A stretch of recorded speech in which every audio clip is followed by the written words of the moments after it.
यो गुफाको यो यसरी छ। यो कुमारी गुफा पर्यटकको अभावमा टल्किएका छन्। तपाईहरुले यहाँ देख्न सक्नुहुन्छ। यो गुफा भित्रको यो चमक छ यसरी यो पुरै चमकदार छ। यो खास त प्रचारको हिसाबले पनि मैले यहाँलाई देखाउन खोजिरहेको छु, किनकि यो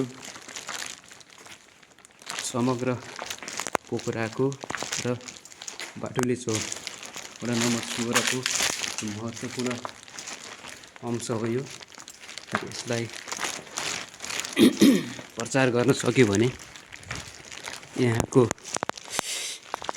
आर्थिक स्थिति पनि अलि मजबुत बन्छ। मैले यो लाइट नभएको कारणले मोबाइलमा कोले मात्रै म देखाउँदैछु। यो यहाँले देख्न सक्नुहुन्छ। यसरी यो भित्र म आएको छु अहिले। यो देख्न सक्नुहुन्छ यहाँले। यस्तो रमणीक छ।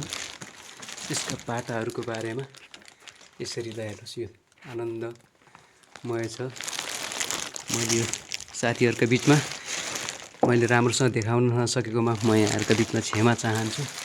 यो प्रचारको लागि मात्र देखाउन लागेको छु है साथीहरू। मैले पुरा यसलाई जति सक्दो लाइक शेयर र कमेन्ट गरिदिनु होला र यसलाई धेरै धेरै शेयर गरिदिनु होला साथीहरू। यो यस्तो छ। यो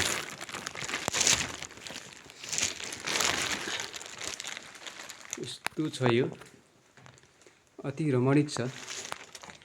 पर्यटकको नहुँदाखेरि यसको प्रचार नहुँदाखेरि यसको कता कता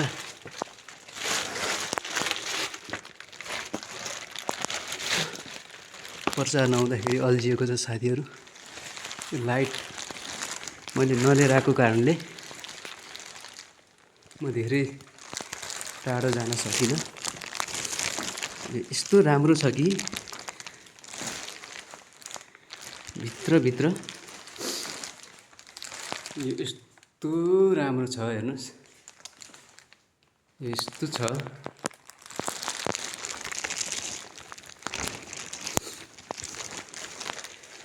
मैले यति ल हेर्नुहोस् यो अव्यवस्थित छ। यस्तो फोहोरहरू पनि यहीँभित्र छ। यसको संरक्षण कसैले छैन। मैले यो देखाएँ यहाँहरूलाई। यति नै देखाएँ मैले अहिले। यो किन यति देखाएँ भन्दाखेरि मेरो मोबाइलमा पनि लाइट कम छ। यो भित्र घुम्न सक्ने ठाउँ छ। यो यसको भित्र छिरेर निस्किनुपर्छ। यो यस्तो छ। अलिअलि यसो हेरेर म निस्किँदैछु साथीहरू। यसलाई सबैले सेयर गरिदिनु होला। यो